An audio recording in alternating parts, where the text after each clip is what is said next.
Hi everybody, welcome back to the channel. SASimmer here, and I hope you're having a wonderful Wednesday. So today we are building in Brightchester again. We are building university housing. And this idea sort of came about because in South Africa we have this thing called res, which I imagine is very similar to dormitories in other countries. And we have this thing called academic res. So if you did very well in high school and well in university, you get offered a chance to stay in these res. Normally they're kind of nicer than the other rays, the ones that are just for everybody else. But I mean, they're not like so much nicer, but they're quite nice, right? So that was the idea that came about in this house, right? So this is Darkwing House. The original house that was here, I really didn't like. I tried to renovate it, but then I was like, I really hate how this is turning out. So I bulldozed the whole lot and rebuilt this lot instead. So this is for the student who does very well and focuses on their studies a lot, kind of the boring student, no I'm joking, kind of like a student who takes it very seriously. So I wanted to also show that it was like that, so I made it very like fancy on the inside, and I also liked how it sort of fitted into the world better than the original house that was here, which I thought was quite nice.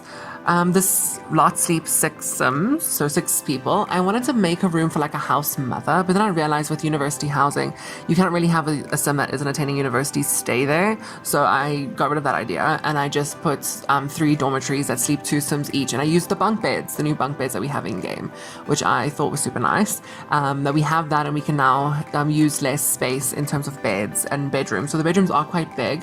I suppose you could put 2 single beds if you didn't want the bunk beds, but I really liked how the bunk beds turned out. As you can see here, I'm just doing the roof. I wanted to build an attic space in this house, but the problem is that there was no way to get up to this attic space. So it is an attic space, I suppose. You could probably put a ladder up here somewhere. I just don't know where you would fit it. And it could be a usable room, but for now it's just sort of an attic space that is not usable. But yeah, so you can see here the house is inspired by Georgian architecture. I really like the symmetry of Georgian architecture. It's quite nice. Like I said, my favorite architecture is Victorian, but I do enjoy like old style architecture. Like the townhouse we built on Monday sort of had an inspiration of both classical and contemporary architecture. This house, on the other hand, is just classical. Even the interior, I made it very classical. I wanted it to look sort of bougie, sort of like people who stay here have worked very hard and they'd like, it's like a place where you study. And I'd imagine like maybe at night when the like house mother, but there's not going to be a house mother, but if there was a house mother is asleep, like they could throw a party and like, but otherwise it was really it really wanted to be more like classical, more like vintagey, fitted into the world very nicely, which I really enjoyed because like I said, the original house that was on this lot didn't really fit in nicely. But you can see here I'm just adding some architectural details all around. Obviously this house is a pack restricted build, so it only uses university and base game. But the thing about university is we've got so many beautiful architectural details that it made building quite enjoyable. I will be honest with you, the stuff on the inside, like the objects that we got on the inside, like the couches and stuff, they're not my favorites. I know lots of people are like, it sort of looks like IKEA, some of the stuff, and I agree, but I don't know, it really isn't my favorite way to decorate. It's a bit too vintagey for me. But yeah, otherwise the inside did turn out nicely, I suppose, and it does fit in well with base game. So if you want to buy an expansion pack and you only have base game, obviously you need base game to buy any other pack. I would recommend if you like to build to maybe consider getting university because of the architectural details. But yeah, as you can see here, I'm just building the front of the house, landscaping the front of the house, and this was a bit of a struggle. And then I remembered, I was watching a Simmer on YouTube, now her name escapes me, and I love her build. She just built this beautiful yacht with like a volcano on it. I'll add it in the video, the name, if I remember to do that, but I'm sure I will. I'll add the person's name in.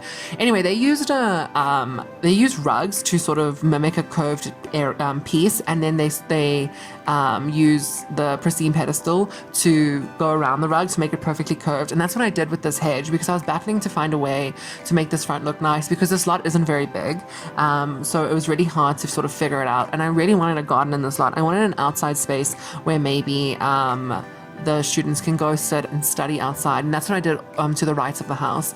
And I really like the way that turned out. But yeah, you can see here I'm just detailing the garden, landscaping it, putting a lot of flowers in. I used a lot of flowers in this, all base game in Discover University. And I quite enjoyed that. Now you'll notice some of it is left out because it took me a very long time to landscape. I feel like I could have left more in because then this video would have been a little bit longer because this video isn't the longest. And I was kind of upset about that because I felt like when I was building, it took me forever to build. But I realized when I was editing that I did cut out a lot of things that I put into the build, which was irritating. It was a little bit irritating on my part, I will be honest with you, but I did include all the important things. So like this side garden now that where they study, I did include. I put like a beautiful pathway that wraps all the way around the house, which I'm doing right now. So I have these beautiful big doors out of the dining room there, and then they can just walk out and walk into that garden. They can also go through the kitchen or like the sort of like the cafeteria space because you can't put a stove in university housing. So I put that cafeteria table thing where people come and work there. So you can hire someone to work there if you live here, so that someone can come in and you'll have food and stuff because you can't put a stove in. I thought it was kind of lame that we couldn't have stoves in university because in South Africa, a lot of us, if we don't live in dormitories, if we live in like university housing like this, there's like a fully stocked kitchen. Dormitories, you don't really have a stove. I suppose, though, my sister stayed in academic res in the University of Pretoria, and she had a full kitchen in her dorm. Like, she shared the kitchen with a bunch of other girls in her dormitory. So, yeah, I suppose we do sort of have kitchens, like a communal kitchen, if that makes sense. But anyway, I didn't put one in. I just put the serving table in because I wanted it to still be the lot type was university housing, so you guys could pop it into your game. I suppose you could also use this as like a normal house, like a country home. Like if you have get together, I think it would fit quite well into like the country area of Windenburg. I think it would fit quite nicely in there. And this is, like I said, this beautiful outside area where they can sit and they can study. And I put the, I can't remember anything today. The, when two Sims have like a speech, what's it called? Anyway, you'll see it now. I put that in. And I put a lot of skill building stuff, and I put the research machine in the debate station there. It's the debate station. I put the debate station in the back garden here, and I put a chess table. So there is lots of skill building activities in this student housing. So when they do have to build skills for the university or take part in clubs, they can and practice here. They can have their club come practice here, which I thought was quite nice. And then you can see here I'm just going through and lighting up the garden, and now moving on to the interior. So this is the dining room. I was going to put one dining room table, then I thought, you know what? Maybe they'll have like study group and stuff, and maybe they want people to come over and study with them. So then I decided to put two tables in that seat 8 Sims, so they can also do their homework here. There's no space to actually sit and do your homework. There's desks in all the rooms which you can do there, but in the communal area there's not really any space to do your homework. So I included that in the dining room. So there is lots of space here in the dining room to do your homework. And I just added some posters in here that were reminiscent of the university that they go to, which is Brightchester, because I built this in Brightchester. I really did enjoy building in these university worlds. As you can see, the last two builds have been in the university world. I think next build I want to do for in Brightchester is maybe do one of the dorms, maybe at Foxbury. I haven't really built in Foxbury much because I prefer Brightchester. But yeah, maybe I will build in Foxbury next. But it'll be in a few weeks because I'm now tired of Brightchester and we want something new. I just wanted to tell you guys that on Friday we're going to have another apartment build, and then we're going to have another CC Sunday this Sunday, I think, part 2 of the American Horror Story house, which I really did enjoy building that house. It was really fun, and the feedback that I got was very nice. There's lots of supportive people in the community, and I really do enjoy that. But yeah, I think we might do the whole garden and maybe the first floor of CC Sunday this Sunday, because I already know what I want to build for the next CC Sunday. And I'm also considering maybe not posting a Friday build anymore and just doing a CC Sunday. So Monday, Wednesday, and Sunday, or maybe Wednesday and Sunday, Wednesday, Friday, and Sunday.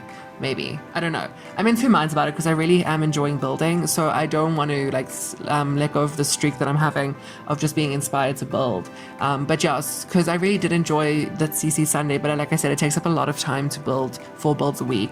I know some people post every single day. Most of them are full-time YouTubers, and obviously I cannot be a full-time YouTuber yet. But yeah, so that's what I have noticed. But yeah, so I was thinking about dropping one of the uploads and uploading a CC Sunday every Sunday, because I really do enjoy it, and I really thought people wouldn't be open to CC and speed builds. Like, I know people do build with CC, but those are normally like the bigger channels. I don't know if people will be open to it. So maybe I'll do more CC builds. I don't know. I haven't decided yet. I do enjoy just building with the game. But it does become a little bit frustrating when you want a certain object that you know you have in your CC, but you cannot use it in a build. But it's not the end of the world. And like I said, I'll always link all the CC in the description box below. Which I thought was which is quite nice, because then you guys have access to it. And like I said, on Friday we'll only be using, if I use CC in the future and in like a weekly pack, we will only be using free CC, so CC that everybody has access to. Okay, but we're coming towards the end of the video now. I just want to say thank you so much for watching. I'd really love it if you guys like the video and subscribe to the channel, and I want you guys to have a wonderful week, and I will see you on Friday. Bye guys.